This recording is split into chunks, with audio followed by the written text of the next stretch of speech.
Bonjour à tous et à toutes. Alors aujourd'hui, nous allons aborder un sujet très intéressant puisque nous allons parler de la pensée positive. On va essayer de faire une série sur la pensée positive. Alors pour commencer, chaque personne dans ce monde, je pense, est à la recherche d'une chose. Réussir à trouver la sérénité, la joie, se sentir bien, avoir ce qu'on appelle du bien-être. Essayez de réfléchir à ce que je viens de dire. Tous vos actions, les miens aussi, tournent autour d'une chose. Pourquoi je veux partir en vacances? Pour, si on peut dire, pour kiffer, pour être bien. Pourquoi je vais acheter une nouvelle bagnole? La même chose, pour me sentir bien. Pourquoi je veux changer de maison? Pourquoi je veux avoir des enfants? Pourquoi je veux me marier? Toute la vie tourne autour de ce point. J'ai envie d'avoir de la plénitude.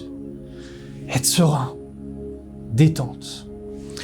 Alors on va essayer, à travers la pensée positive, d'arriver à trouver cette joie optimale. Bezrat Hashem.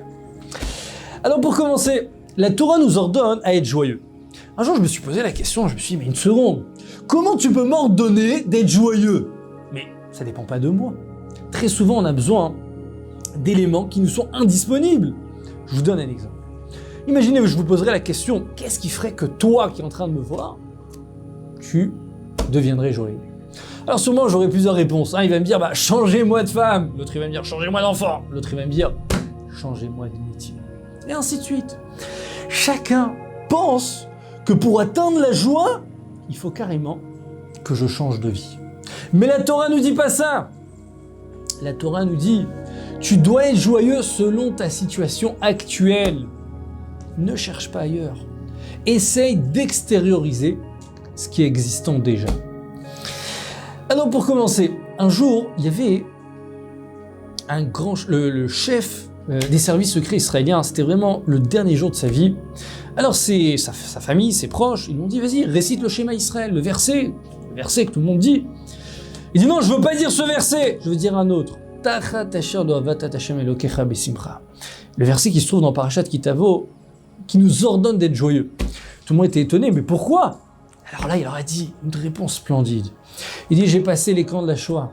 Il y avait un grand rabbi, un grand maître en Torah qui s'appelait le Hadmour de Klosenbourg. Et lui, tout le temps, il murmurait cette phrase. Il essayait de justifier la justice d'Hachem. Et il dit, du fait, j'ai pas servi le Créateur avec joie. Il dit, toute ma vie, j'essayais de comprendre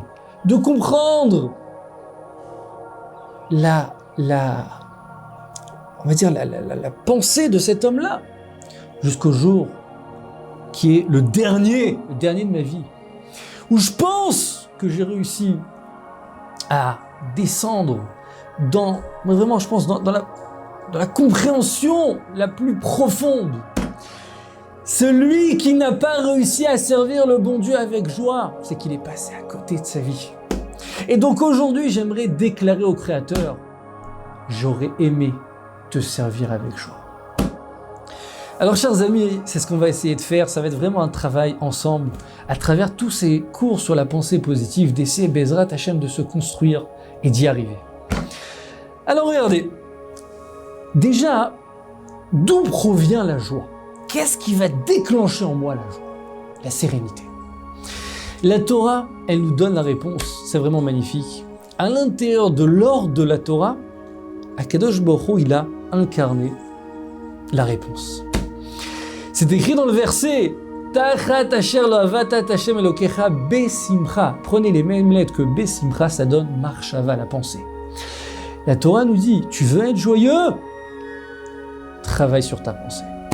Ce n'est ni la santé, ni les enfants, ni la famille, ni l'argent, ni la réussite, c'est la pensée. Alors je dis pas, c'est vrai que la réussite sociale pourra contribuer à la simcha, à la joie. Mais la joie ne dépend pas de la réussite. La joie dépendra du regard que j'ai face à la situation actuelle. Je vous raconte une petite histoire très sympa. Un jour, il y avait un groupe comme ça d'amis qui étaient assis sur une table et un d'entre eux commence à sortir un petit paquet de tickets de loto à gratter. Il gratte le premier, le deuxième, le troisième, le quatrième. Hop, au bout du septième, il voit qu'il a gagné 200 000 euros. Il commence à exploser. Waouh, 200 000 euros, c'est la folie. Il faut que j'appelle ma femme, j'ai envie de partir en vacances, j'ai envie d'acheter une nouvelle voiture, j'ai envie de trucs. Il était en extase. Tous ses amis lui ont dit calme-toi, tu peux pas annoncer comme ça une nouvelle comme ça subitement à ta femme, ça risque d'être dangereux. Entre parenthèses, un jour, il y a quelqu'un de cardiaque qui a gagné une très très grosse somme d'argent.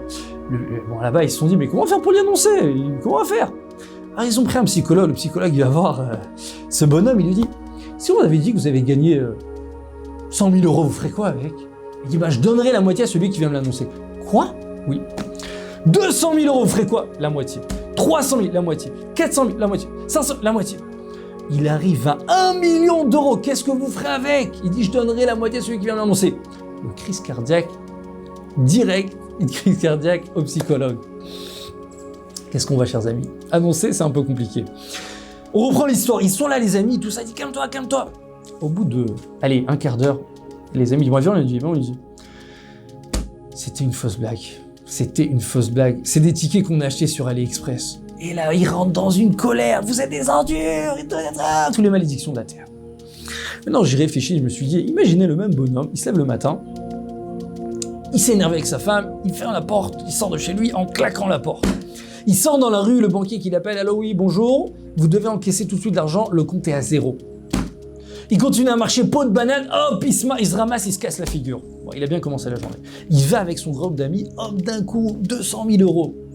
Est-ce qu'il se rappelle de toutes les petites histoires du matin? Il s'énerve avec sa femme. Il a encore mal de la chute, d'accord, du matin. Il manque de l'argent sur le compte. Non, ça y est, tout est fini. 2 minutes après, l'ascenseur émotif. Il se rend compte que c'est une blague. Et là, il rentre dans une colère puissance 10. Pourquoi? Il y a rien qu'à changer. Pour l'instant, c'est seulement du virtuel, de l'imagination. T'as pas encore palpé l'argent, tu n'as rien. Alors vous allez me dire, oui, mais il compte gagner. Mais il compte, c'est sur le futur. Il a concentré, on va dire, sa pensée, sa conscience sur l'argent. Mais il y a peut-être 2 choses aujourd'hui qu'il a déjà qui valent beaucoup plus que ces 200 000 euros. Alors, chers amis, qu'est-ce qu'on voit de là? La pensée peut changer notre tempérament, notre caractère du tout au tout. Tout dépendra quel regard je porte face à la situation éprouvée du moment. Alors, pour continuer, c'est écrit dans la Kabbalah quelque chose de vraiment splendide. Akadosh Baruch Hu, il a créé 4 mondes spirituels. Ces 4 mondes, ils sont en corrélation avec le monde inférieur. Et il y a le monde qui s'appelle le monde de la Yetzira. D'accord? C'est le monde de la Yetzira, c'est le monde de la création par la pensée. C'est-à-dire que si je pense bien, je rentre en relation avec cette sphère céleste qui est en parallèle avec notre monde ici-bas. Et quand je pense bien, non seulement que ça va me donner cette sérénité, mais plus encore, la pensée pourra devenir réelle. La pensée peut créer, peut produire. Puisque Akadosh Baruch Hu, il a fait en sorte que notre monde ici correspond au monde spirituel. Et puisque la pensée influence sur un monde spirituel, la pensée, chers amis, elle pourra influencer sur le réel. Pour aller un peu plus loin, est-ce que vous êtes déjà baladé dans un zoo? Vous avez déjà vu un lion vous faire un sourire en train de s'exploser de rire? Jamais. Vous avez déjà vu un animal comme ça, mais un large sourire, il est content? Jamais. Vous avez déjà un animal pleurer, le pauvre? Jamais. Pourquoi? Autre remarque. Pourquoi quelqu'un qui est angoissé, il a la tête, vous savez, il fait une petite fine bouche comme ça va pas. Vous êtes déjà rentré chez vous le soir, votre mère lui dit, mais pourquoi tu fais une fine bouche? Et quelqu'un qui sourit, il a ses traits du visage qui s'élargissent, il est bien. Même quand on est joyeux, on saute en l'air, on est content, on danse, on chante, tout va bien. Pourquoi cette réaction physique? Et pourquoi, lorsque je chante, je danse, je me sens bien, je vais vers le haut? Je suis anxieux, je suis dans l'amertume. Mon visage va vers la terre, vers ce monde. Chers amis, écoutez cette réponse magnifique. Qu'est-ce qu'on vient de dire? Si je pense bien, si j'arrive à atteindre la joie, je suis en relation avec le monde céleste, qui est la sphère de quoi? De la création par la pensée. Et donc, en fait, ma réaction physique provient de mon âme intérieure qui me donne la sensation d'aller vers le ciel. C'est en fait, je suis en connexion avec la vérité, avec la spiritualité. Quelqu'un qui est dans l'anxiété, quelqu'un qui est dans l'angoisse, dans la déprime, il est loin du Créateur. Il est loin de la pensée positive. Donc qu'est-ce qu'il a créé? Il a fait une sorte de rupture entre lui et le Créateur. Et donc, la réaction aussi de son corps va suivre. Il va aller vers ce monde. Ce monde, c'est le monde du mensonge. C'est le monde qui, Dieu en préserve, peut nous faire déprimer. Alors, chers amis, à nous d'être plus forts. Et quoi? Et d'avoir cette pensée positive pour justement se surmonter et avoir toujours le sourire. Je vous termine avec une très belle histoire, en vraiment 1 minute. Il y a un jour, j'étais dans un magasin, j'ai fait dans les courses, vous savez, avant Shabbat, un centre commercial. Et en général, vous savez, on sort du centre commercial, on prend le ticket de caisse, mais encore ils ont augmenté les prix, encore ces trucs, et encore... À rouspéter, on est toujours là à rouspéter. J'arrive au magasin, je vois quelqu'un, vous savez, habillé, jeans, petit t-shirt, petite casquette. Et franchement, il mettait sur son caddie une grande pancarte Shabbat Shalom, petite musique, petite ambiance, les mélodies de Shabbat, il est en train de sourire à tout le monde. Oh, j'étais étonné. Il arrive à la caisse et je passe derrière lui. Et on commence à s'échanger comme ça quelques paroles. Et je vois que j'ai quelqu'un, mais vraiment qui déborde de joie. Vous savez, c'était palpable. Alors, bon, on discute et tout, et il vient pour payer donc son addition. Il paye, il prend le ticket, je le vois écrire un truc sur le ticket. Je dis, qu'est-ce que t'es en train d'écrire? Vous savez, je suis un peu curieux. Je lui dis, qu'est-ce que t'es en train d'écrire? Il dit, tu veux, je te montre? Je lui dis, oh, pourquoi pas? 2 petits cœurs, il était en train de faire 2 petits cœurs, et au milieu, Toda Rabba Hashem, merci le maître du monde, sur toute l'abondance que tu me donnes. Waouh! Après, je lui dis, mais qu'est-ce que tu vas faire avec ce ticket? Et bah, il me dit, qu'est-ce que t'aurais fait toi? Je lui dis, bah, moi, la première poubelle, je l'aurais jetée.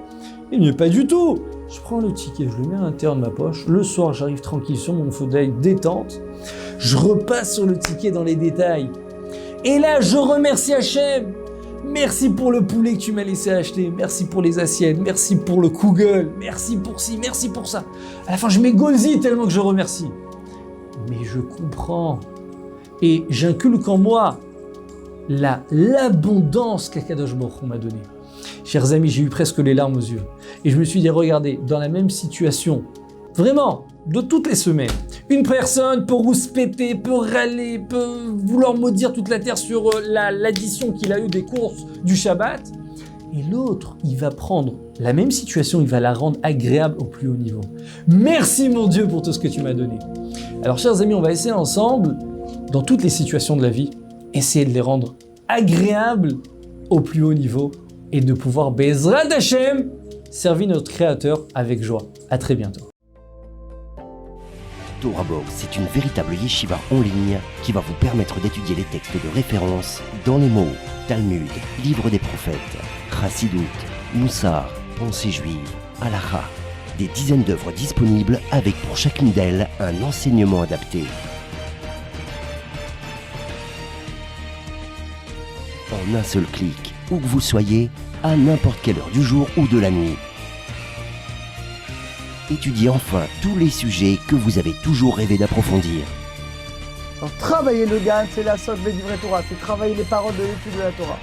Et c'est quoi garder le GAN? C'est l'ishma, mitzvota, de garder le mitzvot. Aujourd'hui, la Torah n'a jamais été aussi proche de nous.